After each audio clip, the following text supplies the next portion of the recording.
nós vamos falar sobre dívida. Agora eu estava conversando com o Dr. Aguinaldo Bife, que é o nosso próximo convidado, porque é o seguinte, nem todo contribuinte em atraso pode ser considerado como um fraudador. Essa polêmica é tema de nossa conversa agora com o advogado Dr. Aguinaldo Bife. Dr. Aguinaldo, muito prazer em tê-lo aqui mais uma vez.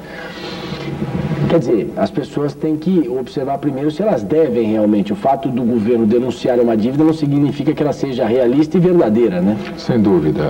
Esse é um princípio básico, né? O governo, em qualquer aí de suas modalidades, né? Municipal, estadual ou federal, tem que realmente fazer a comprovação dessa dívida, tem que inscrever essa dívida, tem que apurar esse crédito, né? Para poder fazer a cobrança. Mas, acima de tudo, o sócio da empresa, esse seria, assim, na verdade, o tema central, se ele é ou não é responsável pelo pagamento das dívidas da sociedade a qual ele pertence, né? O governo, ele está arrecadando muito, está ficando muito eficiente nessa cobrança de dívidas, mas ele também está passando do ponto que a lei permite, está abusando do direito que tem de exigir do sócio da empresa a cobrança e a responsabilidade pelas dívidas da sociedade. E isso causa, obviamente, um reflexo nos investimentos e no ânimo do capitalista, no ânimo até do idealista, aquele que pretende ter a empresa, para colocar o seu patrimônio à disposição de um negócio, já que eventualmente ele pode comprometer tudo o que tem se os negócios não andarem como ele imaginava. Até porque, né, a gente sabe que o governo tem uma fome, uma vontade muito grande. A gente acabou de ver mais um imposto que pode ser criado aí pelo Ministério dos Transportes e as pessoas já não aguentam mais pagar, né? Até porque o quadro que se desenha, nós já pagamos aí mais de 50% de impostos do total daquilo que é arrecadado pela pessoa ao longo do ano, porque quando você compra uma simples caneta, não tão simples quanto essa, que essa até é muito bonita, mas quando você compra, você tem um imposto embutido ali. Em cima do seu salário tem um imposto embutido. Então, se você somar tudo, nós chegamos ou passamos dos 50% no geral, entre aquilo que é arrecadado diretamente do salário da pessoa e tudo aquilo que se paga ao longo de uma compra, de uma negociação. Negociar terras, você paga impostos, se há lucro, você paga impostos, se há um lucro maior ainda, você paga mais impostos, enfim. Nós já pagamos uma taxa tributária muito grande. Quando a gente fala em mais pagamento, eu acho que o brasileiro não aguenta mais, ele vai quebrar, né? Não tem como mais suportar qualquer tributação. Veja, e o governo nunca arrecadou tanto como está arrecadando agora. Por isso que a reforma tributária não sai. E mesmo arrecadando o máximo que já se conseguiu até hoje no Brasil, não se tem dinheiro para conservar as estradas, que foi a matéria anterior. Ora, se dentro do orçamento nós não conseguimos destinar o dinheiro para a conservação das estradas, que é uma das maneiras de fazer com que a produção chegue até o consumidor, como que o governo está administrando esses recursos, né? Para onde está indo esse dinheiro? Eu falo para o senhor, Sudã, Sudene, é fácil. Isso aí, o destino Nicolau, é fácil. Infelizmente, é a conta, porque se você fizer uma comparação de dinheiro, se faz falta dinheiro, se cria aí a CPMF, e a gente observa na outra ponta que o dinheiro sai pelo ralo, nitidamente. O dinheiro que era para ser utilizado na saúde não está sendo, ou não vem sendo utilizado. Uma verba grandiosa. Um desvio de finalidade total, né? Que aliás, os deputados, os senadores deveriam reclamar, porque eles votaram numa coisa e estão usando dinheiro na outra, e ninguém faz absolutamente nada.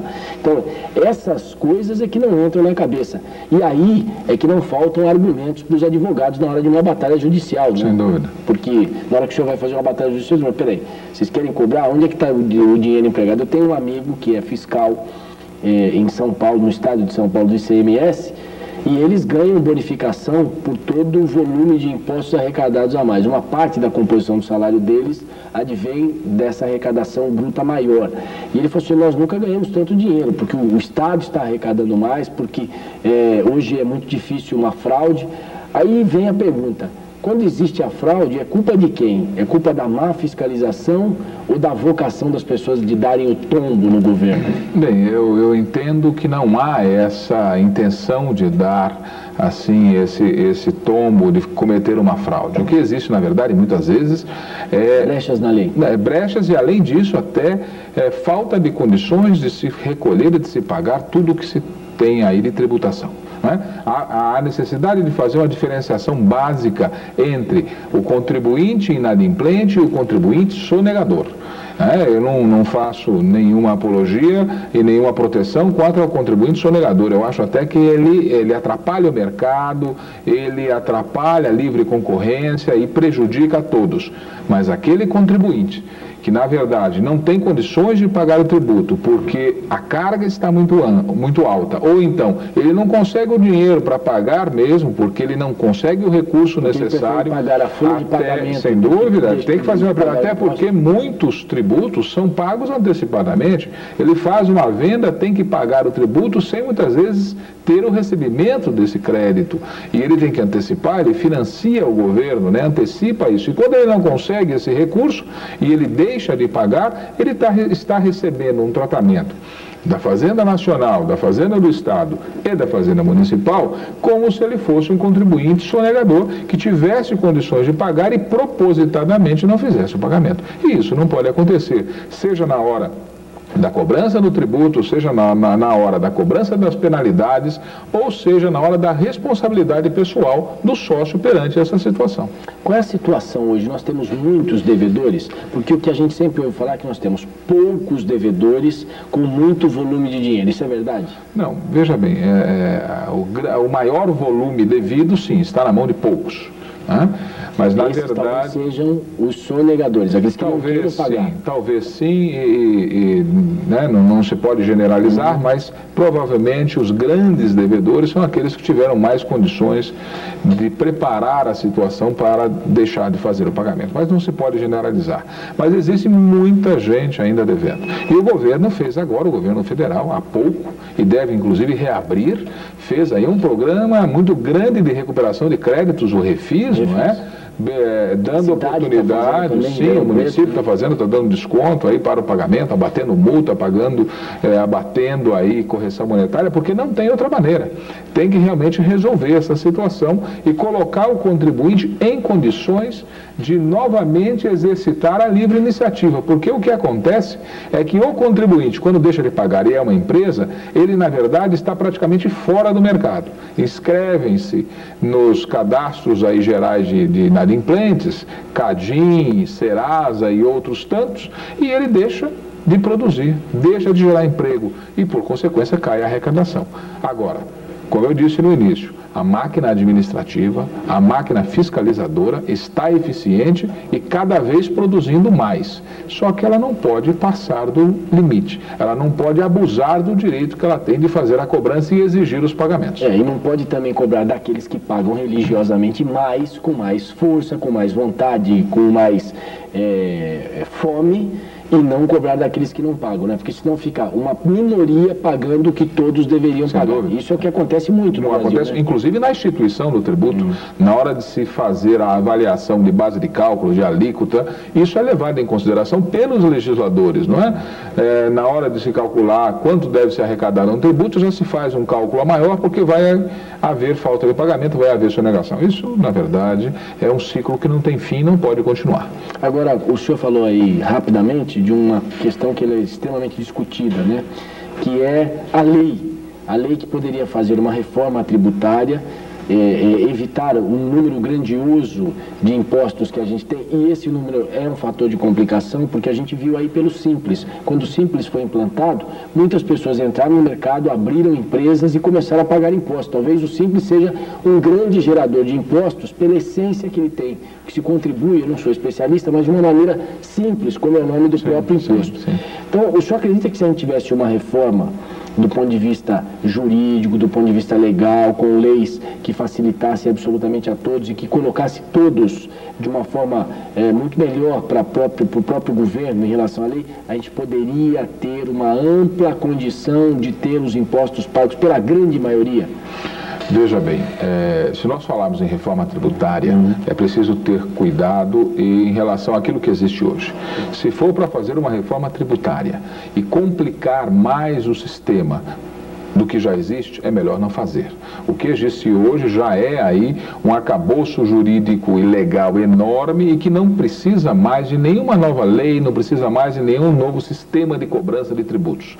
Agora, se for para simplificar, e também não podemos simplificar a ponto de agredir aí direitos, né, de desrespeitar princípios constitucionais. É necessário ter, sim, uma tributação cobrada pela União, uma outra cobrada pelo Estado e uma outra cobrada pelo município, porque esses valores têm destinos diferentes. E realmente, no meu modo de ver, deveria o município ficar com a maior parte, porque é onde nós vivemos, é onde nós estamos fiscalizando com mais eficiência. E é onde não é bem isso que acontece. Na realidade, atuam, né? Sim, as pessoas vivem no município, não vivem no Estado, nem vivem na União. E o dinheiro não fica no município, o dinheiro fica maior para a União. E aí acabaria aquele negócio de incentivo de paraísos fiscais também, né? Porque quando você cria uma série de possibilidades do Estado mexendo com os impostos e tal, o cara fica trocando de estados. Eu digo, essas pessoas que saíram de pontos importantes, por exemplo, a Grendene saiu do sul do país e foi ao nordeste do país. Ela vai lamentar profundamente, porque agora ela vive uma crise de energia lá, que ela vai saber o quanto ela vai pagar mais caro. Ah, os salários diminuíram porque no nordeste se paga um menor salário. Mas se você não puder mexer com a fábrica, não puder produzir, não adiantou nada ter trocado de estado, ter ido pagar um imposto mais caro, porque na realidade você vai pagar um custo muito maior na medida em que você não consiga produzir. Sim. Não é isso? O Brasil tem essa dimensão continental, então isso tudo precisa ser muito bem estudado. Não há dúvida nenhuma que o governo tem uma obrigação muito grande de dar condições para que a produção possa ser colocada no mercado, tanto no interno como no externo, não é? O governo precisa disciplinar essas coisas, por isso ele precisa de arrecadação, mas que seja arrecadação necessária e bem distribuída. Agora, se na reforma tributária houver a condição de se simplificar o sistema, o que há, sem dúvida alguma deve ser feito.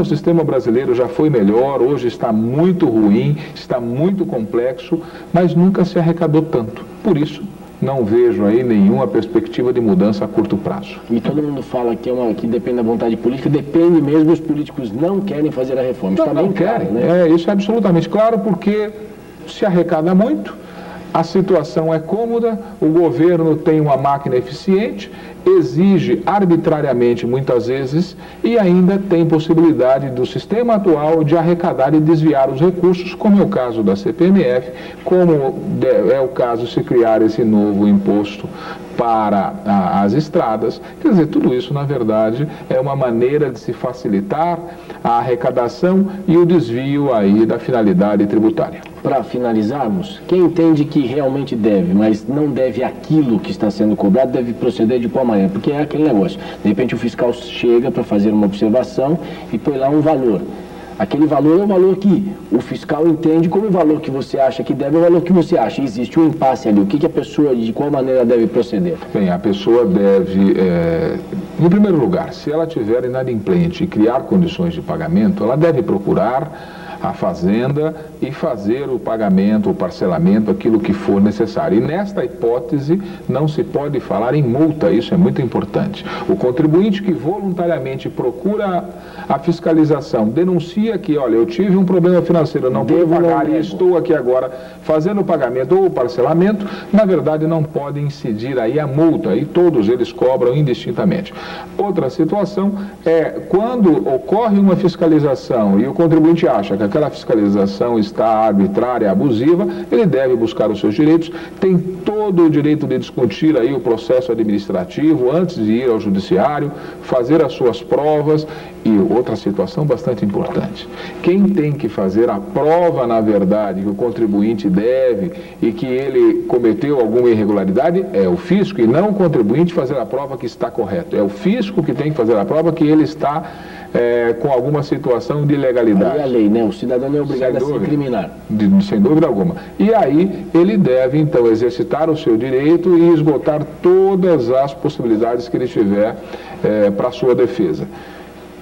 Apurando o valor, chegando ao final, ainda ele tem as possibilidades todas aí de fazer o parcelamento ou então de fazer o pagamento se tiver condições. Doutor Reginaldo Bife, muito obrigado, prazer em recebê-lo aqui mais uma vez.